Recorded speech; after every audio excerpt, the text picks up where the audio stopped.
Hi friends, ಉದ್ಯೋಗ ಮಾಹಿತಿ YouTube ಚಾನಲ್ಗೆ ತಮಗೆಲ್ಲರಿಗೂ ಆತ್ಮೀಯ ಸ್ವಾಗತ.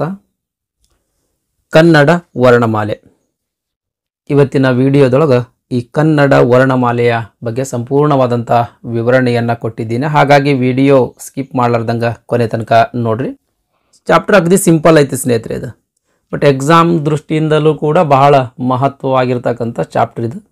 ಹಾಗಾಗಿ ಇದನ್ನು ಸವಿಸ್ತಾರವಾಗಿ ನೋಡೋಣ ಸ್ನೇಹಿತರೆ.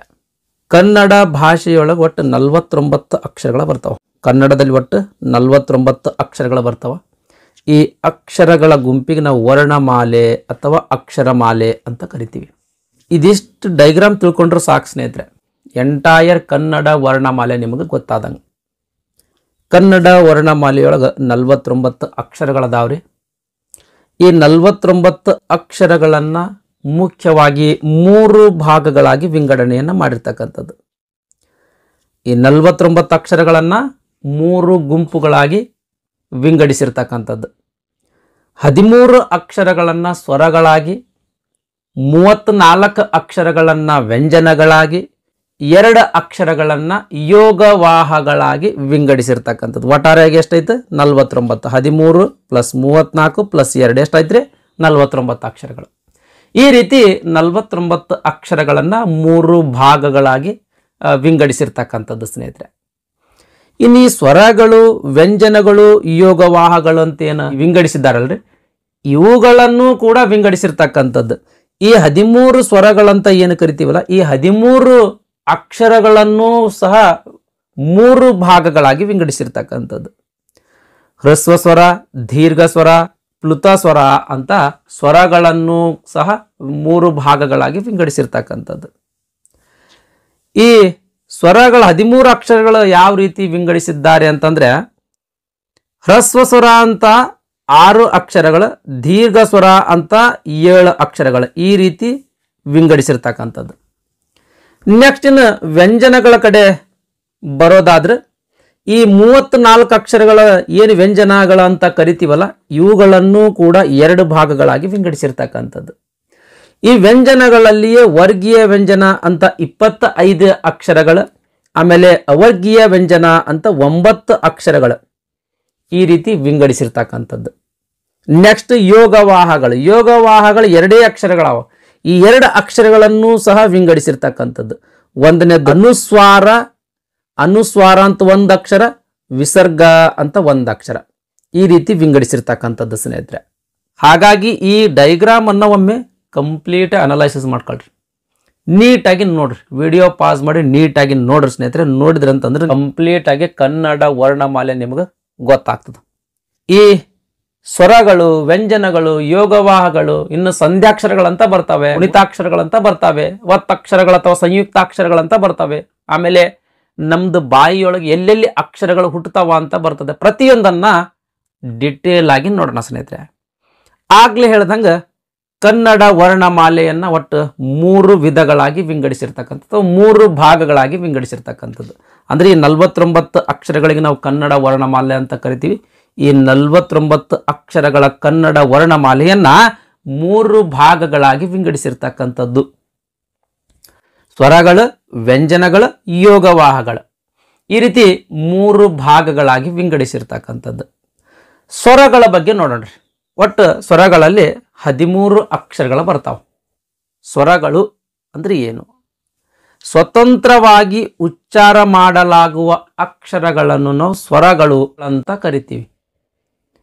ಅಂದ್ರ ಈ 13 ಅಕ್ಷರಗಳು ಬೇರೆ ಅಕ್ಷರಗಳ ಮೇಲೆ ಡಿಪೆಂಡ್ ಇಲ್ಲ. ಇವು ಉಚ್ಚಾರ ಮಾಡಬೇಕಾದ್ರೆ ಬೇರೆ ಅಕ್ಷರ ಇದಕ್ಕೆ ಜೊತೆ ಬೇಕು, ಇದಕ್ಕೆ ಬೇರೆ ಅಕ್ಷರದ ಸಂಬಂಧ ಬೇಕು ಅಂತೇನಿಲ್ಲ. ಈ ಅಕ್ಷರಗಳಿಂದ ಸ್ವತಂತ್ರವಾಗಿ ಉಚ್ಚಾರಣೆಯನ್ನು ಮಾಡಬಹುದು. ಹಾಗಾಗಿ ಈ ಅಕ್ಷರಗಳನ್ನು ನಾವು ಸ್ವರಗಳು ಅಂತ ಕರಿತೀವಿ. ಕನ್ನಡ ವರ್ಣಮಾಲೆಯಲ್ಲಿ ಅ ಇಂದ ಹಿಡ್ಕೊಂಡು ಅವು ತನಕ ಏನು ಅಕ್ಷರಗಳು ಬರ್ತಾವಲ್ರಿ, ಅವೆಲ್ಲನೂ ಸ್ವರಗಳು ಅಂತ ಕರಿತೀವಿ. ಈ ಸ್ವರಗಳನ್ನ 3 ಭಾಗಗಳಾಗಿ ವಿಂಗಡಿಸಿರ್ತಕ್ಕಂಥದ್ದು ಸ್ನೇಹಿತರೆ. 3 ಭಾಗಗಳಾಗಿ ವಿಂಗಡಿಸಲಾಗಿದೆ. ಹ್ರಸ್ವ ಸ್ವರ, ದೀರ್ಘ ಸ್ವರ, ಪ್ಲುತ ಸ್ವರ, ಈ ರೀತಿ 3 ಭಾಗಗಳಾಗಿ ಈ ಸ್ವರಗಳನ್ನ ವಿಂಗಡಿಸಿರ್ತಕ್ಕಂಥದ್ದು. ಹ್ರಸ್ವ ಸ್ವರ ಅಂದ್ರೆ ಏನ್ರಿ? ಹ್ರಸ್ವ ಸ್ವರ ಅಂದ್ರೆ 1 ಮಾತ್ರೆಯ ಕಾಲದಲ್ಲಿ ಉಚ್ಚರಿಸುವ ಸ್ವರಗಳಿಗೆ ನಾವು ಹ್ರಸ್ವ ಸ್ವರ ಅಂತ ಕರಿತೀವಿ. ಒಂದೇ ಮಾತ್ರೆ ಕಾಲದಲ್ಲಿ ಅಂದ್ರೆ ಸ್ವಲ್ಪ ಉಸಿರನ್ನ ತೆಗೆದುಕೊಂಡು ಉಚ್ಚಾರ ಮಾಡಲಾಗುವ ಅಕ್ಷರಗಳನ್ನ ಹ್ರಸ್ವ ಸ್ವರ ಅಂತ ಕರಿತೀವಿ. ಒಟ್ಟು 6 ಹ್ರಸ್ವ ಸ್ವರಗಳದಾವ್ರಿ. ಒಟ್ಟು 6 ಹ್ರಸ್ವ ಸ್ವರಗಳದಾವ. ಯಾವ್ಯಾವ್ರಿ ಹ್ರಸ್ವ ಸ್ವರಗಳು? 6 ಹ್ರಸ್ವ ಸ್ವರಗಳು ಯಾವ್ಯಾವ್ರಿ? ಅ, ಇ, ಉ, ರು, ಎ, ಓ.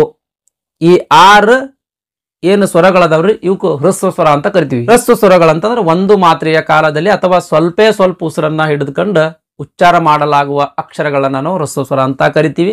ಹ್ರಸ್ವ ಸ್ವರಗಳಲ್ಲಿ 6 ಸ್ವರಗಳು ಬರ್ತಾವ. ಅ, ಇ, ಉ, ರು, ಎ, ಓ. ಇವು 6 ಹ್ರಸ್ವ ಸ್ವರಗಳು. ನೆಕ್ಸ್ಟ್ ದೀರ್ಘ ಸ್ವರಗಳು. 2 ಮಾತ್ರೆಗಳ ಕಾಲದಲ್ಲಿ ಉಚ್ಚಾರ ಮಾಡಲಾಗುವ ಸ್ವರಗಳನ್ನ ದೀರ್ಘ ಸ್ವರಗಳು ಅಂತ ಕರಿತೀವಿ. ಅಂದ್ರ ಈ ಹ್ರಸ್ವ ಸ್ವರ ಉಚ್ಚಾರಣೆ ಮಾಡ್ಬೇಕಾದ್ರೆ ಏನು ಉಸಿರು ಹಿಡ್ಕೊಂಡಿರ್ತಿರೋ ಅದಕ್ಕಿಂತ ಹೆಚ್ಚಿಗೆ ಉಸಿರನ್ನ ಹಿಡ್ಕೊಂಡ್ಗೆಸಿಂದ ಉಚ್ಚಾರ ಮಾಡಲಾಗುವ ಸ್ವರಗಳಿಗೆ ನಾವು ದೀರ್ಘ ಸ್ವರ ಅಂತ ಕರಿತೀವಿ. ಒಟ್ಟು ದೀರ್ಘ ಸ್ವರಗಳು ಎಷ್ಟದಾವ್ರಿ? ಒಟ್ಟು ದೀರ್ಘ ಸ್ವರಗಳು 7 ದೀರ್ಘ ಸ್ವರಗಳು ಅದಾವ. ಒಟ್ಟು 7 ದೀರ್ಘ ಸ್ವರಗಳದಾವ. ಆ, ಇ, ಉ, ಎ, ಐ, ಓ, ಔ. ಇವು 7 ಏನಂದ್ರೆ ದೀರ್ಘ ಸ್ವರಗಳ ಸ್ನೇಹಿತರೆ. ಸುಮ್ಮನೆ ನೀವು ನಿಮ್ಮಷ್ಟಕ್ಕೆ ನೀವೇ ಅ, ಆ, ಇ ಓದುತ್ತಾ ಹೋಗ್ರಿ. ಅ, ಆ, ಇ ಯಾವ ತರ ಓದ್ತೀರಿ ನೀವು? ಅ, ಆ, ಇ, ಈ, ಉ, ಊ ಅಂತೀರಿ. ಮೊದಲನೇ ಅಕ್ಷರ ಸ್ವಲ್ಪ ಉಸಿರನ್ನ ಇಟ್ಕೊಂಡು ಹೇಳ್ತೀರಿ. ಎರಡನೇದು ಆ ಅಂತ ಎಳೆದು ಹೇಳ್ತೀರಿ. ಅದಕ್ಕೆ ಅ ಅಂತ ಎಳೆದು ಹೇಳುದಿಲ್ಲ, ಆ ಅಂತ ಎಳೆದು ಹೇಳ್ತೀರಿ. 2 ಮಾತ್ರೆಗಳ ಕಾಲದಲ್ಲಿ ಉಚ್ಚಾರ ಮಾಡ್ತೀರಿ. ಅದಕ್ಕಾಗಿ ಅವುಗಳನ್ನ ದೀರ್ಘ ಸ್ವರ ಅಂತ ಕರಿತೀವಿ. ನೆಕ್ಸ್ಟ್ ಪ್ಲುತಾಸ್ವರಗಳು. ಪ್ಲುತಾಸ್ವರಗಳಂತಂದ್ರೆ ಜೋರಾಗಿ ಹೇಳೋದಕ್ಕೆ ನಾವು ಪ್ಲುತಾಸ್ವರ ಅಂತೀವಿ. 3 ಮಾತ್ರೆಗಳ ಕಾಲದಲ್ಲಿ ಉಚ್ಚರಿಸಲ್ಪಡುವ ಸ್ವರಗಳೆಲ್ಲ ಪ್ಲುತಾಸ್ವರಗಳು ಅಂತ ಕರಿತೀವಿ. ಇದು ಯಾರಿಗಾದ್ರೂ ಕರಿಬೇಕಾಗಿತ್ತು ಅಂತ ತಿಳ್ಕೊಳ್ರಿ ಪ್ಲುತಾಸ್ವರ ಸಹಾಯ ಆಗ್ತದೆ. ಉದಾಹರಣೆಗಾಗಿ ಅಣ್ಣ ಈ ಓಡಿ ಬಾ ಅಂತ ಅನ್ಬೇಕಾಗಿತ್ತು ಅಂತ ತಿಳ್ಕೊಳ್ರಿ. ಅಣ್ಣ ಓಡಿ ಬಾ ಅನ್ನೋದಿಲ್ಲ, ಅಣ್ಣ ಅಂತ ಜೋರಾಗಿ ಚೀರ್ತೀರಿ, ಅಣ್ಣ ಅಂತೀರಿ. ಈ ನಾದೊಳಗೆ ಇದು ನ ವ್ಯಂಜನಾಕ್ಷರ, ಇದು ಆ ಸ್ವರ, ಆ ದೀರ್ಘ ಸ್ವರ. ಓಕೆ ರೀ. ಈ ಅಣ್ಣ ಅಂತಂದಾಗ ಇದು ಆ ಜಾಸ್ತಿ ಹೊತ್ತು ಎಳೆದು ಹೇಳ್ತೀರಿ ನೀವು. ಅದಕ್ಕಾಗಿನೇ ಇದನ್ನ ಪ್ಲುತಾಸ್ವರ ಅಂತ ಕರೀತಾರೆ.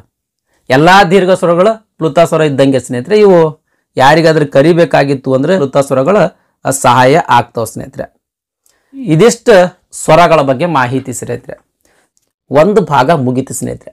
ಈಗ 2ನೇ ಭಾಗಕ್ಕೆ ಬರ ಅಂದ್ರೆ 2ನೇ ಭಾಗ ಏನ್ರಿ? ವ್ಯಂಜನಗಳಲ್ಲಿ ಒಟ್ಟು 34 ಅಕ್ಷರಗಳು ಬರ್ತಾವ. ವ್ಯಂಜನಗಳು ಅಂದ್ರೆ ಏನು? ಸ್ವರಗಳ ಸಹಾಯದಿಂದ ಮಾತ್ರ ಉಚ್ಚಾರ ಮಾಡಲಾಗುವ ಅಕ್ಷರಗಳಿಗೆ ನಾವು ವ್ಯಂಜನಗಳು ಅಂತ ಕರಿತೀವಿ. ಉದಾಹರಣೆಗೆ ನೋಡ್ರಿ, ಇದು ಕ ಅದ, ಖ, ಗ, ಘ, ङ. ಓಕೆ ರೀ. ಈ ವ್ಯಂಜನಾಕ್ಷರ ಕ ಅಂತ ಆದ್ರೆ ಇದಕ್ಕೆ ವ್ಯಂಜನಾಕ್ಷರ ಅಂತೀವಿ. ಕ ಯಾವಾಗ್ಲೂ ಹಿಂಗ್ ಬರಿತೀವಿ, ವ್ಯಂಜನಾಕ್ಷರಗಳು ಹಿಂಗ್ ಬರಿತೀವಿ. ಈ ವ್ಯಂಜನಾಕ್ಷರಗಳಿಗೆ ಉಚ್ಚಾರಣೆ ಮಾಡಕ್ ಬರುದಿಲ್ರಿ ಇವಕ್ಕೆ. ಇದಕ್ಕೆ ಯಾವ್ದಾದ್ರೂ ಒಂದು ಸ್ವರ ಸೇರಿಸಿದ್ರಿ ಅಂತ ತಿಳ್ಕೊಳ್ರಿ, ಅವಾಗ ಇದಕ್ಕೆ ಉಚ್ಚಾರಣೆ ಮಾಡ್ಲಕ್ ಬರ್ತದೆ. ಈ ಅಕ್ಷರಕ್ಕೆ ಉಚ್ಚಾರಣೆ ಮಾಡ್ಲಕ್ ಬರ್ತದೆ. ಉದಾಹರಣೆಗೆ ಇಲ್ಲಿ ಖ ಅದ, ಇದಕ್ಕೆ ನೀ ಈ ಸ್ವರ ಸೇರಿಸ್ರಿ, ಏನಾಗ್ಬಿಡ್ತೈತ್ರಿ? ಇದು ಕೀ ಆಗಿಬಿಡ್ತೈತಿ. ಅಂದ್ರೆ ಈ ಅಕ್ಷರಕ್ಕೆ, ಈ ವ್ಯಂಜನಕ್ಕೆ ಈ ಸ್ವರ ಸೇರಿಸಿದ್ರೆ ಮಾತ್ರ ಈ ಅಕ್ಷರಕ್ಕೆ ಉಚ್ಚಾರಣೆ ಮಾಡ್ಲಕ್ ಬರ್ತದೆ ಸ್ನೇಹಿತರೆ. ಇಂಥ ಅಕ್ಷರಗಳಿಗೆ ನಾವು ವ್ಯಂಜನಗಳು ಅಂತ ಕರಿತೀವಿ. ಒಟ್ಟು 34 ವ್ಯಂಜನಗಳದಾವ್ರಿ. ಖ, ಕ, ಗ, ಗ, ङ ಹಿಡ್ಕೊಂಡು ಅಪ್ ಟು ಳ. ಇವು ಇಲ್ಲಿ ತನಕ ಏನದಾವಲ್ರಿ, ಇವು 34 ಅಕ್ಷರಗಳು ಕೂಡ ವ್ಯಂಜನಗಳಿವು. ಇವು 34 ಅಕ್ಷರಗಳ ವ್ಯಂಜನಗಳ ಸ್ನೇಹಿತರೆ. 34 ಅಕ್ಷರಗಳು ಏನು ವ್ಯಂಜನಗಳದಾವಲ್ರಿ, ಇದ್ರಾಗ 2 ಭಾಗಗಳಾಗಿ ನಿರ್ಣಯನ ಮಾಡಿರ್ತಕ್ಕಂಥದ್ದು. 25 ಅಕ್ಷರದ ಒಂದು ಭಾಗ, 9 ಅಕ್ಷರದ ಒಂದು ಭಾಗ. ಈ 25 ಅಕ್ಷರದ ಒಂದು ಭಾಗಕ್ಕೆ ನಾವು ವರ್ಗೀಯ ವ್ಯಂಜನಗಳು ಅಂತ ಕರಿತೀವಿ. ಈ 9 ಅಕ್ಷರಗಳ ಒಂದು ಭಾಗಕ್ಕೆ ಅವರ್ಗೀಯ ವ್ಯಂಜನಗಳು ಅಂತ ಕರಿತೀವಿ. ಸಿಂಪಲ್ ಆಗಿ ಈ ವ್ಯಂಜನಗಳನ್ನ 2 ಭಾಗಗಳಾಗಿ ವಿಂಗಡಿಸಿರ್ತಕ್ಕಂಥದ್ದು. ಒಂದನೇದು ವರ್ಗೀಯ ವ್ಯಂಜನ, ಎರಡನೇದು ಅವರ್ಗೀಯ ವ್ಯಂಜನ. ವರ್ಗೀಯ ವ್ಯಂಜನದೊಳಗೆ ಆಗ್ಲೇ ಹೇಳಿದ 25 ಅಕ್ಷರಗಳು ಬರ್ತಾವ. ಏನ್ರಿ ಇದು ವರ್ಗೀಯ ವ್ಯಂಜನ ಅಂದ್ರೇನು? ವರ್ಗೀಯ ವ್ಯಂಜನ ಅಂದ್ರೆ ವರ್ಗ ಮಾಡಕ್ ಬರ್ತಕ್ಕಂಥ ಅಕ್ಷರಗಳಿಗೆ ನಾವು ವರ್ಗೀಯ ವ್ಯಂಜನಗಳು ಅಂತ ಕರಿತೀವಿ. ಏನು ವರ್ಗ ಮಾಡ್ಲಕ್ಕ? ಈ ಕ ಕಾರ, ಚ, ಟ, ತ, ಪ ಇವು ಬರೀ ನೋಡ್ರಿ ಕ ವರ್ಗ, ಚ ವರ್ಗ, ಟ ವರ್ಗ, ತ ವರ್ಗ, ಪ ವರ್ಗ ಅಂತ ಕರಿತೀವಿ. ಈ ಕದ ಂಗ ತಕ ಬರ್ದು ನೋಡ್ರಿ 5 ಅಕ್ಷರಗಳು ಬರ್ತಾವ. ಚ ಲಸಿಂದ ಹಿಡ್ಕೊಂಡು ಯ ತಕ ಬರ್ದು ನೋಡ್ರಿ 5 ಅಕ್ಷರಗಳು ಬರ್ತಾವ. ಟ ಲಸಿಂದ ಣ ತಕ ಬರ್ದು ನೋಡ್ರಿ 5 ಅಕ್ಷರಗಳು ಬರ್ತಾವ. ತ ಲಸಿಂದ ನ ತಕ ಬರ್ದು ನೋಡ್ರಿ 5 ಅಕ್ಷರಗಳು ಬರ್ತಾವ. ಪ ಲಸಿಂದ ಮ ತನಕ ಬರ್ದು ನೋಡ್ರಿ 5 ಅಕ್ಷರಗಳು ಬರ್ತಾವ. ನೋಡ್ರಿ 5 ಅಕ್ಷರದ ಒಂದು ಗುಂಪದ, 5 ಅಕ್ಷರದ ಒಂದು ಗುಂಪದ. ಈ ರೀತಿ ಗುಂಪನ್ನ ಮಾಡಕ್ ಬರುತ್ತಕ್ಕಂಥ ಅಕ್ಷರಗಳಿಗೆ ನಾವು ವರ್ಗೀಯ ವ್ಯಂಜನಗಳು ಅಂತ ಕರಿತೀವಿ. ವರ್ಗ ಅಂದ್ರೆ ಗುಂಪು ಮಾಡಕ್ ಬರ್ಬೇಕು. ಅದಕ್ಕೆ 5 ಗುಂಪದಿಲ್ಲಿ, 5 ಗುಂಪದ. ಈ ರೀತಿ ವರ್ಗ ಮಾಡಕ್ ಬರ್ತಕ್ಕಂಥ ಅಕ್ಷರಗಳಿಗೆ ನಾವು ವರ್ಗೀಯ ವ್ಯಂಜನಗಳು ಅಂತ ಕರಿತೀವಿ. ಡೆಫಿನಿಷನ್ ನೋಡೋದಾದ್ರೆ ಕ ಕಾರದಿಂದ ಮ ಕಾರದವರೆಗಿನ ವ್ಯಂಜನಗಳನ್ನ 5 ವರ್ಗಗಳನ್ನಾಗಿ ಬರೆಯುತ್ತೇವೆ. ಆದ್ದರಿಂದ ಇವನ್ನ ವರ್ಗೀಯ ವ್ಯಂಜನಗಳು ಅಂತ ಕರಿತೀವಿ. ಒಟ್ಟು ವರ್ಗೀಯ ವ್ಯಂಜನಗಳೆಷ್ಟು? 25 ಅಕ್ಷರಗಳು. ಈ 25 ಅಕ್ಷರಗಳನ್ನ 3 ಭಾಗಗಳಾಗಿ ವಿಂಗಡಿಸಿರ್ತಕ್ಕಂಥದ್ದು. 10 ಅಕ್ಷರಗಳದ್ದು ಬೇರೆ, 10 ಅಕ್ಷರಗಳದ್ದು ಬೇರೆ, 5 ಅಕ್ಷರಗಳದ್ದು ಬೇರೆ. ಈ ರೀತಿ 3 ಭಾಗಗಳಾಗಿ ವಿಂಗಡಿಸಿರ್ತಕ್ಕಂಥದ್ದು. ಈ 10 ಅಕ್ಷರಕ್ಕೆ ಒಂದು ಅಲ್ಪ ಪ್ರಾಣ ಅಂತ ಹೆಸರನ್ನ ಕೊಟ್ಟಿರ್ತಕ್ಕಂಥದ್ದು, ಇನ್ನೊಂದು 10 ಅಕ್ಷರಕ್ಕೆ ಮಹಾಪ್ರಾಣ ಅಂತ ಹೆಸರನ್ನ ಕೊಟ್ಟಿರ್ತಕ್ಕಂಥದ್ದು, ಈ 5 ಅಕ್ಷರಕ್ಕೆ ಅನುನಾಸಿಕಗಳು ಅಂತ ಹೆಸರನ್ನ ಕೊಟ್ಟಿರ್ತಕ್ಕಂಥದ್ದು. ಒಂದನೇದು ಅಲ್ಪ ಪ್ರಾಣ, ಎರಡನೇದು ಮಹಾಪ್ರಾಣ, ಮೂರನೇದು ಅನುನಾಸಿಕ. ನೋಡ್ರಿ, ಅಲ್ಪ ಪ್ರಾಣ 10, ಮಹಾಪ್ರಾಣ 10 ಅಕ್ಷರಗಳು, ಅನುನಾಸಿಕ ಇದು ಒಟ್ಟಾರೆಯಾಗಿ 25 ಅಕ್ಷರಗಳು. ಇಲ್ಲಿ ಸಂಪೂರ್ಣವಾಗಿ ಏನಪ್ಪ ಅಂದ್ರೆ ಮೆನ್ಷನ್ ಮಾಡಿದ್ದೀನಿ ನೋಡಿ ಸ್ನೇಹಿತರೆ. ವಿಡಿಯೋ ಪಾಸ್ ಮಾಡಿ ನೋಡ್ರಿ. ಕ ವರ್ಗ, ಚ ವರ್ಗ, ಟ ವರ್ಗ, ತ ವರ್ಗ, ಪ ವರ್ಗ. ಈ ರೀತಿ ವರ್ಗವನ್ನ ಮಾಡಿ ಬರಿತಕ್ಕಂಥ ಅಕ್ಷರಗಳಿಗೆ ನಾವು ವರ್ಗೀಯ ವ್ಯಂಜನ ಅಂತ ಕರಿತೀವಿ. ಇವೆಷ್ಟು ಅದಾವ್ರಿ? 25 ಅಕ್ಷರಗಳು. ಈ 25 ಅಕ್ಷರಗಳು ಒಟ್ಟು ವರ್ಗೀಯ ವ್ಯಂಜನಗಳು. ಈ 25 ಅಕ್ಷರಗಳಲ್ಲಿ ನೋಡ್ರಿ, ಈ ಕೊನೆಯ 5 ಅಕ್ಷರಗಳದಾವಲ್ರಿ, ಇವಕ್ಕೂ ಅನುನಾಸಿಕಗಳು ಅಂತ ಕರಿತೀವಿ. ಈ ಮೊದಲನೇ ಸಾಲಿನ ಅಕ್ಷರ, ಮೂರನೇ ಸಾಲಿನ ಅಕ್ಷರಗಳಿಗೆ ನಾವು ಅಲ್ಪ ಪ್ರಾಣಾಕ್ಷರಗಳು ಅಂತ ಕರಿತೀವಿ. ಅಂದ್ರೆ ಈ 5 ಈ 5 ಈ 5 ಈ 5 10 ಅಕ್ಷರ ಆದವು ರೀ, 10 ಅಕ್ಷರ ಆದವು. ನೆಕ್ಸ್ಟ್ ಎರಡನೇ ಸಾಲಿನ ಅಕ್ಷರಗಳು, ನಾಲ್ಕನೇ ಸಾಲಿನ ಅಕ್ಷರಗಳು, ಅಂದ್ರೆ ಈ ವರ್ಗದ ಎರಡನೇ ಸಾಲಿನ ನಾಲ್ಕನೇ ಸಾಲಿನ ಅಕ್ಷರಗಳು. ಈ 5 ಅಕ್ಷರ, ಈ 5 ಅಕ್ಷರ ಮಹಾಪ್ರಾಣ ಆಯ್ತಾ, ಇದು 10 ಅಕ್ಷರ. ಲಾಸ್ಟಿಂದ 5 ಅಕ್ಷರ, 25 ಅಕ್ಷರ. ಇವು ವರ್ಗೀಯ ವ್ಯಂಜನ. ತಿಳಿತಂತ ಅನ್ಕೊಳ್ತೀನಿ ನಾನು. ಅಲ್ಪ ಪ್ರಾಣ ಅಂತಂದ್ರೆ ಏನು? 10 ಅಕ್ಷರ ಬರ್ತಾವ. ಓಕೆ, ಅಲ್ಪ ಪ್ರಾಣ ಅಂದ್ರೆ ಏನ್ರಿ? ಕಡಿಮೆ ಉಸಿರಿನಿಂದ ಉಚ್ಚರಿಸುವ ವ್ಯಂಜನಾಕ್ಷರಗಳಿಗೆ ನಾವು ಅಲ್ಪ ಪ್ರಾಣ ಅಂತ ಕರಿತೀವಿ. ಅಂತ ಒಟ್ಟು 10 ಅಕ್ಷರಗಳದಾವ. ಪ್ರತಿಯೊಂದು ವರ್ಗದ 1ನೆಯ ಮತ್ತು 3ನೆಯ ವ್ಯಂಜನಾಕ್ಷರಗಳನ್ನು ನಾವು ಅಲ್ಪ ಪ್ರಾಣ ಅಂತ ಕರಿತೀವಿ. ನೆಕ್ಸ್ಟ್ ಮಹಾಪ್ರಾಣ, ಹೆಚ್ಚು ಉಸಿರಿನಿಂದ ಉಚ್ಚರಿಸುವ ವ್ಯಂಜನಾಕ್ಷರಗಳನ್ನ ಮಹಾಪ್ರಾಣ ಅಂತ ಕರಿತೀವಿ. ಪ್ರತಿಯೊಂದು ವರ್ಗದ 2ನೆಯ ಮತ್ತು 4ನೆಯ ವ್ಯಂಜನಗಳನ್ನ ಮಹಾಪ್ರಾಣ ಅಂತ ಕರಿತೀವಿ. ಒಟ್ಟು ಮಹಾಪ್ರಾಣ ವ್ಯಂಜನಾಕ್ಷರಗಳು 10 ಅದಾವ. ನೆಕ್ಸ್ಟ್ ಅನುನಾಸಿಕಗಳಂದ್ರೆ ಮೂಗಿನ ಸಹಾಯದಿಂದ ಉಚ್ಚಾರ ಮಾಡುವ ಅಕ್ಷರಗಳಿಗೆ ನಾವು ಅನುನಾಸಿಕ ಅಂತ ಕರಿತೀವಿ. ಒಟ್ಟು 5 ಅಕ್ಷರಗಳದಾವ. ಒಮ್ಮೆ ನೀವು ಕ ಕ ಗ ಗ ಂಗ ಅಂತ ಏನದಲ್ಲ, ಕ ಕ ಗ ಗ ಂಗ ಅಂತ ಅದು. ಇದನ್ನ ಓದಿ ಅಬ್ಸರ್ವ್ ಮಾಡ್ರಿ. ಯಾವ ರೀತಿ ಓದ್ತೀರಿ? ಕ ಖ ಅಂತೀರಿ, ಗ ಘ ಅಂತೀರಿ. ಕ ಕ ಕಡಿಮೆ ಉಸಿರು ಬಳಸ್ತೀರಿ. ಖ ಅನ್ಬೇಕಾದ್ರೆ ಒಂದು ಸ್ವಲ್ಪ ಹೆಚ್ಚಿಗೆ ಉಸಿರನ್ನ ಬಳಸ್ತೀರಿ. ಅಬ್ಸರ್ವ್ ಮಾಡಿ ನೋಡ್ರ. ಕ ಸ್ವಲ್ಪ ಉಸಿರು ತಗೋತದ, ಈ ದೊಡ್ಡ ಖ ಅನ್ನೋದು ಜಾಸ್ತಿ ಉಸಿರು ತಗೋತದ. ನೆಕ್ಸ್ಟ್ ಗ ಅನ್ನೋದು ಸ್ವಲ್ಪ ಉಸಿರು ತಗೋತದ, ಘ ಅನ್ನೋದು ಜಾಸ್ತಿ ಉಸಿರು ತಗೋತದ. ಹಾಗಾಗಿ 1ನೇ ಮತ್ತು 3ನೇ ಅಕ್ಷರಗಳಿಗೆ ಅಲ್ಪ ಪ್ರಾಣ ಅಂತ ಕರಿತೀವಿ. 2ನೇ ಮತ್ತು 4ನೇ ಅಕ್ಷರಗಳಿಗೆ ಮಹಾಪ್ರಾಣ ಅಂತ ಕರಿತೀವಿ. ನೆಕ್ಸ್ಟ್ ಂಗ ಅನ್ನೋದೇನದ? ಮೂಗಿನ ಸಹಾಯದಿಂದ ಉಚ್ಚಾರ ಆಗ್ತದೆ ಈ ಅಕ್ಷರ. ಹಾಗಾಗಿ ಈ 5ನೇ ಅಕ್ಷರ ಏನದಾವಲ್ಲ, ಪ್ರತಿಯೊಂದು ವರ್ಗದ 5ನೇ ಅಕ್ಷರಕ್ಕೆ ನಾವು ಅನುನಾಸಿಕಗಳಂತ ಕರಿತೀವಿ. ಇದಿಷ್ಟು ನಿಮಗೆ ಗೊತ್ತಾಯ್ತು ಅಂತ ತಿಳ್ಕೊಳ್ತೀನಿ. ವರ್ಗೀಯ ವ್ಯಂಜನಗಳ ಬಗ್ಗೆ ನೋಡೋಣ ಸ್ನೇಹಿತರೆ. ಅವರ್ಗೀಯ ವ್ಯಂಜನದೊಳಗೆ ಒಟ್ಟು 9 ಅಕ್ಷರಗಳು ಬರ್ತಾವೆ. ಯ ಇಂದ ಹಿಡ್ಕೊಂಡು ಳ ತನಕ ಇವೇನವಲ್ಲ, ಇವು ಅವರ್ಗೀಯ ವ್ಯಂಜನ. ಅಂದ್ರೆ ಇಲ್ಲಿ ಈ ಅಕ್ಷರಗಳಿಗೆ ನಾವು ವರ್ಗ ಮಾಡಕ್ ಬರೋದಿಲ್ಲ, ಗುಂಪಾಗಿ ಮಾಡಕ್ ಬರೋದಿಲ್ಲ, ಒಂದೇ ಸಾಲಿನಾಗ ಬರೆದು ಬಿಡ್ತೀವಿ ನಾವು. ಇಂಥ ಅಕ್ಷರಗಳಿಗೆ ನಾವು ಅವರ್ಗೀಯ ವ್ಯಂಜನಗಳಂತ ಕರಿತೀವಿ. ಇದಿಷ್ಟು ವ್ಯಂಜನಗಳ ಬಗ್ಗೆ ಮಾಹಿತಿ ಸ್ನೇಹಿತರೆ. ಕನ್ನಡ ವರ್ಣಮಾಲೆಯನ್ನ 3 ಭಾಗಗಳಾಗಿ ವಿಂಗಡಿಸಿದ್ದೇವೆ ಸ್ನೇಹಿತರೆ. ಸ್ವರಗಳು, ವ್ಯಂಜನಗಳು, ಯೋಗವಾಹಗಳು. ಸ್ವರಗಳ ಬಗ್ಗೆ ಗೊತ್ತಾಯ್ತು, ವ್ಯಂಜನಗಳ ಬಗ್ಗೆ ಗೊತ್ತಾಯ್ತು. ಈಗ 3ನೇ ಭಾಗ ಯೋಗವಾಹಗಳು. ಯೋಗವಾಹಗಳು ಎಷ್ಟು ಅದಾವ್ರಿ? ಒಟ್ಟು 2 ಅದಾವ. ಯೋಗವಾಹಗಳು 2 ಅದಾವ. ಯಾವ್ಯಾವ್ರಿ? ಇಲ್ಲಿ ಐತೆ ನೋಡ್ರಿ, 0 ಡಬಲ್ 0 ಟೈಪ್ ಕಾಣ್ತಾವಲ್ರಿ, ಈ ರೀತಿ ಇದು 0 ಇದು ಡಬಲ್ 0, ಇವು ಎರಡು, ಇದು ಒಂದು ಅಕ್ಷರ ಇದು ಒಂದು ಅಕ್ಷರ, ಇವೆರಡು ಏನಪ್ಪಾ ಅಂತಂದ್ರೆ ಯೋಗವಾಹಗಳ ಸ್ನೇಹಿತರೆ. ಈ ಅಕ್ಷರಗಳಿಗೆ ಕನ್ನಡದಲ್ಲಿ ಇದರದೇ ಆದಂತ ಒಂದು ಹೆಸರು ಐತಿ. ಈ ಸಿಂಗಲ್ 0 ಇರ್ತಕ್ಕಂಥದ್ದಕ್ಕೆ ನಾವು ಅನುಸ್ವಾರ ಅಂತ ಕರಿತೀವಿ, ಅನುಸ್ವಾರ ಅಂತ ಕರಿತೀವಿ. ಇಲ್ಲಿ ಬರ್ತೀನಿ ನೋಡ್ರಿ, ಮೆನ್ಷನ್ ಮಾಡಿದ್ದೀನಿ ನೋಡ್ರಿ. ಈ ರೀತಿ 2 ಡಬಲ್ 0 2 0 ಇರ್ತಕ್ಕಂಥದ್ದಕ್ಕೆ ನಾವು ವಿಸರ್ಗ ಅಂತ ಕರಿತೀವಿ. ಈ ರೀತಿ ಎರಡು ಯೋಗವಾಹಗಳು ನೆನಪಿರ್ಬೇಕ್ರಿ. ಈ ಅನುಸ್ವಾರ ಆಮೇಲೆ ವಿಸರ್ಗ ಒಂದೇ ಬರೆದ್ರೆ ಅಂತ ತಿಳ್ಕೊಂಡ್ರೆ ಉಚ್ಚಾರಣೆ ಮಾಡಕ್ ಬರೋದೇ ಇಲ್ಲ ಇವಕ್ಕೆ.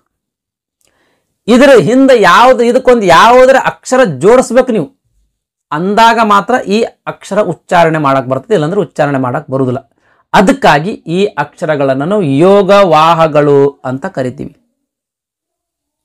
ಯೋಗ ಅಂದ್ರೆ ಸಂಬಂಧವನ್ನು ಅಂತ ಅರ್ಥ, ವಾಹ ಅಂದ್ರೆ ಹೊಂದಿದ ಅಂತ ಅರ್ಥ. ಯೋಗವಾಹ ಅಂತ ಕೂಡಿಸಿ ಹೇಳೋದಾದ್ರೆ ಸಂಬಂಧವನ್ನು ಹೊಂದಿದ ಅಂತ ಅರ್ಥ. ಅಂದ್ರ ಈ ಅಕ್ಷರ ಬೇರೆ ಅಕ್ಷರ ಸಂಬಂಧವನ್ನ ಹೊಂದಿರ್ತದ, ಅದಕ್ಕಾಗಿ ಈ ಅಕ್ಷರಗಳಿಗೆ ನಾವು ಯೋಗವಾಹಗಳು ಅಂತ ಕರಿತೀವಿ. ಉದಾಹರಣೆಗೆ ನೋಡೋಣ. ಈ ರೀತಿ ನಾನು ಅನುಸ್ವರ ಬರೆದೆ. ಕನ್ನಡ ವ್ಯಾಕರಣದಲ್ಲಿ ನಾವು ಅನುಸ್ವರ ಅಂತ ಕರಿತೀವಿ. ಅಂದ್ರೆ ಏನಂತ ಉಚ್ಚಾರಣೆ ಮಾಡಕ್ ಸಾಧ್ಯ ರೀ? ಇದಕ್ಕೆ ಉಚ್ಚಾರಣೆ ಮಾಡಕ್ ಬರುದಿಲ್ಲ. ನೆಕ್ಸ್ಟ್ ಈ ಎರಡು ಪೂಜೆ ಅದ, ಇದಕ್ಕೆ ನಾವು ವಿಸರ್ಗ ಅಂತ ಕರಿತೀವಿ. ಇದಕ್ಕೆ ವಿಸರ್ಗ ಅಂತ ಕರಿತೀವಿ. ಯಾವ ರೀತಿ ಉಚ್ಚಾರಣೆ ಮಾಡ್ತೀರಿ? ಇದಕ್ಕೆ ಅನುಸ್ವರ, ಅನುಸ್ವಾರ, ವಿಸರ್ಗ ಯಾವ ರೀತಿ ಉಚ್ಚಾರಣೆ ಮಾಡ್ತೀರಿ? ನಾನು ಸುಮ್ಮನೆ ಈ ರೀತಿ ಬರೆದು ಬಿಡ್ತೀನಿ. ಏನಂತ ಉಚ್ಚಾರಣೆ ಮಾಡ್ತೀರಿ? ಉಚ್ಚಾರಣೆ ಮಾಡಕ್ಕೆ ಏನಾದ್ರು ಬರುತ್ತಾ? ಬರುವುದಿಲ್ಲಲ್ಲ. ಆದ್ರೆ ನಾನು ಇಲ್ಲಿ ಏನು ಮಾಡ್ತೀನಿ, ಆ ಅಂತ ಒಂದು ಸ್ವರ ಬರಿತೀನಿ. ಇಲ್ಲಿ ಆ ಅಂತ ಬರಿತೀನಿ. ಏನಂತೀರಿ ನೀವು? ಇದಕ್ಕೆ ಆಹಾ ಅಂತೀರಿ ನೀವು. ಉಚ್ಚಾರಣೆ ಮಾಡಕ್ ಬಂತ್ರಿ? ಯಾವ್ದಾದ್ರು ಒಂದು ಅಕ್ಷರ ಬರೆದ್ರೆ ಮಾತ್ರ ಉಚ್ಚಾರಣೆ ಮಾಡಕ್ ಬಂತ್ರಿ? ಉಚ್ಚಾರಣೆ ಮಾಡಕ್ ಬರ್ತದಲ್ರಿ, ಅದಕ್ಕೆ ನಾವು ಯೋಗವಾಹಗಳು ಅಂತ ಕರಿತೀವಿ. ಇವಕ್ಕೆ ಒಂದು ಅಕ್ಷರ ಬೇಕೇ ಬೇಕು. ಒಂದು ಅಕ್ಷರ ಇರ್ಲಿಲ್ಲ ಅಂತಂದ್ರೆ ಉಚ್ಚಾರಣೆ ಮಾಡಕ್ಕೆ ಬರುದಿಲ್ಲ. ಇಲ್ಲಿ 0 ಆದಲ್ಲ, ಇದು ಅನುಸ್ವರ ಆದಲ್ಲ, ಇದಕ್ಕೆ ನಾ ಇಲ್ಲಿ ಒಂದು ಗ ಅನ್ನೋ ಒಂದು ಅಕ್ಷರ ಬರಿತೀನಿ. ಏನೈತ್ರಿ? ಇಲ್ಲಿ ಕಮ್ಮ ಐತಿ. ಅದೇ ರೀತಿ ಇಲ್ಲಿ ವಿಸರ್ಗಕ್ಕೆ ನಾನು ಖ ಬರಿತೀನಿ. ಕಹ ಅಂತೀರಿ. ಇಲ್ಲಿ ದೂ ಬರ್ದಂತ ತಿಳ್ಕೊಳ್ಳಿ, ದುಃಖ ಅಂತೀರಿ ನೀವು. ಈಗ ಯೋಗವಾಹಗಳಂದ್ರೆ ಏನಂತ ಗೊತ್ತಾಯ್ತಂತ ಅನ್ಕೊಳ್ತೀನಿ. ಒಮ್ಮೆ ನೀಟಾಗಿ ಡೆಫಿನೇಷನ್ ನೋಡಿ. ಯೋಗವಾಹ ಈ ಅನುಸ್ವರ ಮತ್ತು ವಿಸರ್ಗ ಎರಡು ಯೋಗವಾಹಗಳಲ್ಲಿ ಬರ್ತದೆ. ಈ ಎರಡು ಅಕ್ಷರಗಳನ್ನ ಪ್ರತ್ಯೇಕವಾಗಿ ಉಚ್ಚಾರ ಮಾಡಲಾಗುವುದಿಲ್ಲ.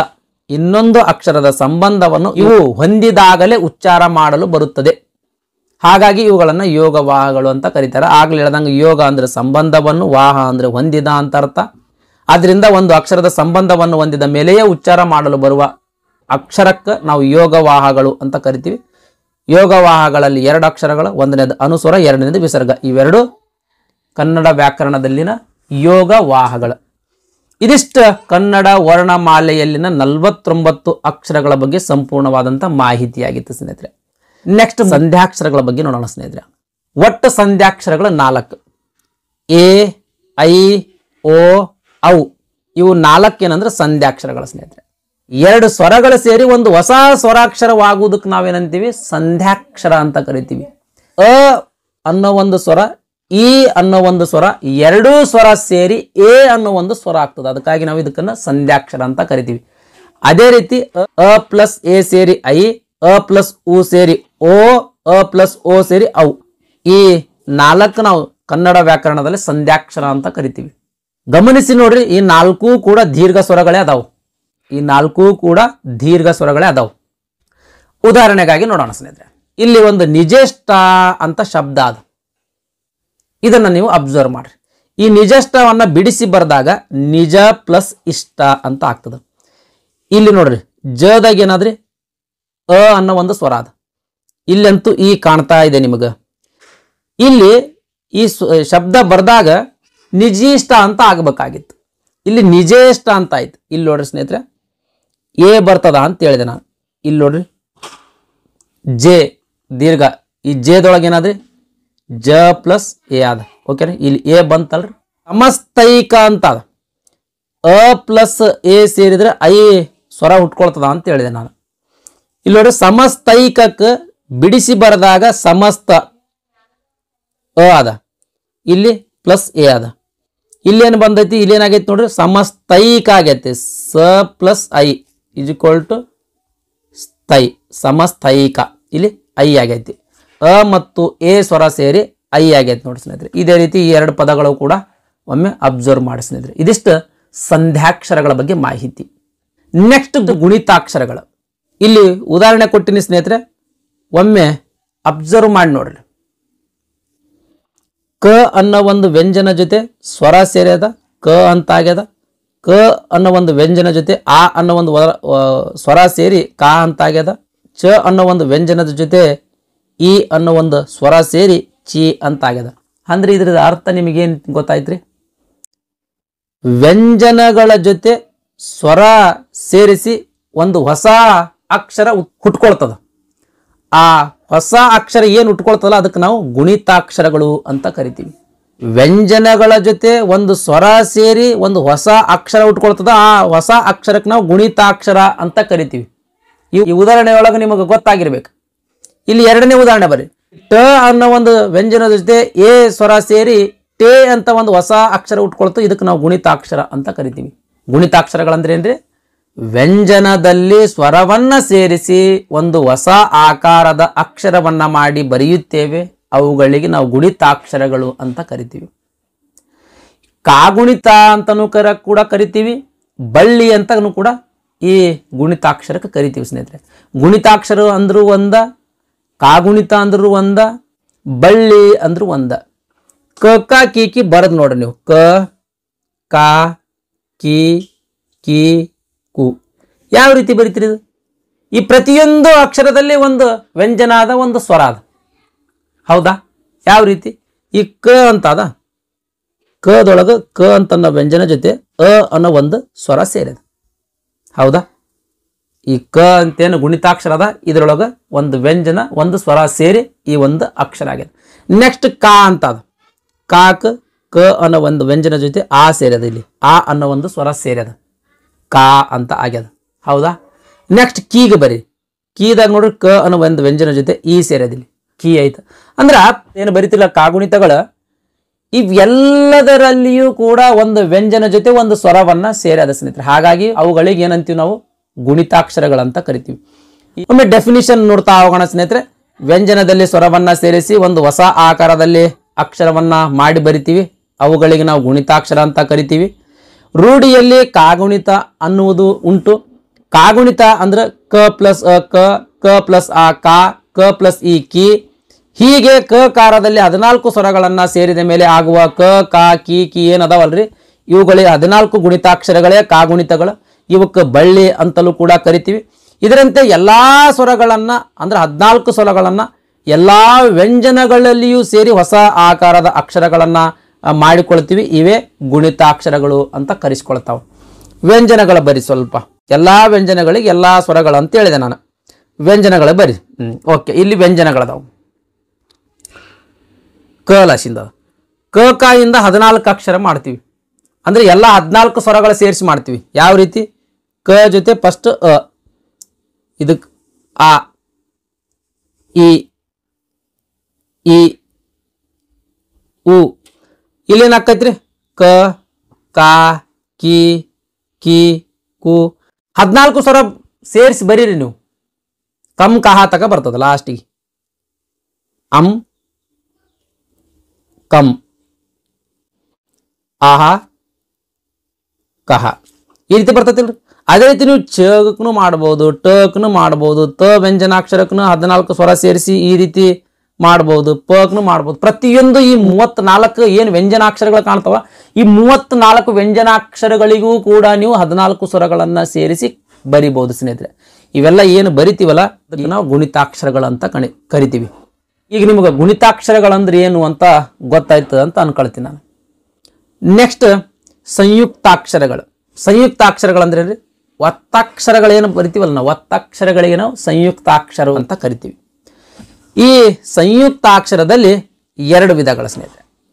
ನಾನು ನಿಮಗೆ ಮೊದಲನೇದಾಗಿ ಉದಾಹರಣೆ ಬರಿತೀನಿ. ಉದಾಹರಣೆ ಸ್ವಲ್ಪ ಗಮನಿಸ್ರಿ. ಅಕ್ಕ, ಇಲ್ಲಿ ಕದೊತ್ತು ಬಂದದು, ಇದಕ್ಕೆ ಒತ್ತಾಕ್ಷರ ಅಂತ ಕರಿತೀವಿ. ಒಂದನೇದ್ದು ಒತ್ತಾಕ್ಷರ ಅಂತ ಕರಿತೀವಿ, ಅಂದ್ರೆ ಸಂಯುಕ್ತಾಕ್ಷರ ಅಂತ ಕರಿತೀವಿ. ಈ ಪದಕ್ಕೆ ನಾವು ಸಂಯುಕ್ತಾಕ್ಷರ ಅಂತ ಕರಿತೀವಿ. ಇಲ್ಲಿ ಕದ, ಈ ಕದ ಕೆಳಗೆ ಒಂದು ಒತ್ತು ಬಂದದ, ಖನೇ ಬಂದದ ಅಂದ್ರೆ ಈ ಅಕ್ಷರನೇ ಕೆಳಗಡೆ ಒತ್ತಕ್ಷರ ಆಗಿ ಬಂದದ. ಅಂದ್ರೆ ಸೇಮ್ ಜಾತಿಯ ಅಕ್ಷರನೇ ಅಲ್ಲಿ ಬಂದದ. ಅದಕ್ಕೆ ನಾವೇನಂತೀವಿ ಸಜಾತಿಯ ಸಂಯುಕ್ತಾಕ್ಷರ ಅಂತ ಕರಿತೀವಿ. ಸಜಾತಿಯ ಸಂಯುಕ್ತಾಕ್ಷರ ಅಂತ ಕರಿತೀವಿ. ಅದೇ ರೀತಿಲಿ ಅಣ್ಣ, ಈ ನದ ಕೆಳಗೆ ನ ಬಂದದ ಅಂದ್ರೆ ಇದೇ ಜಾತಿದ ಅಕ್ಷರನೇ ಒತ್ತಕ್ಷರ ಆಗಿ ಬಂದದ. ಅದಕ್ಕೂ ಕೂಡ ನಾವು ಸಜಾತಿಯ ಸಂಯುಕ್ತಾಕ್ಷರ ಅಂತ ಕರಿತೀವಿ. ಅಗಸ್ತ್ಯ ತ್ಯಾ ಗಮನಿಸ್ರಿ. ಈ ತ್ಯಾ ಒಳಗೆ ನೋಡ್ರಿ ಸದೇ ಸೇಮ್ ಜಾತಿದೆ ಒತ್ತಕ್ಷರ ಬಂದದನ ಇಲ್ಲ, ಬೇರೆ ಜಾತಿ ಅದಲ್ಲಿ. ತ ಅನ್ನೋದೊಂದು ಬೇರೆ ಜಾತಿ ಅದ, ಆಮೇಲೆ ಯ ಅನ್ನೋದೊಂದು ಜಾತಿ ಅದ.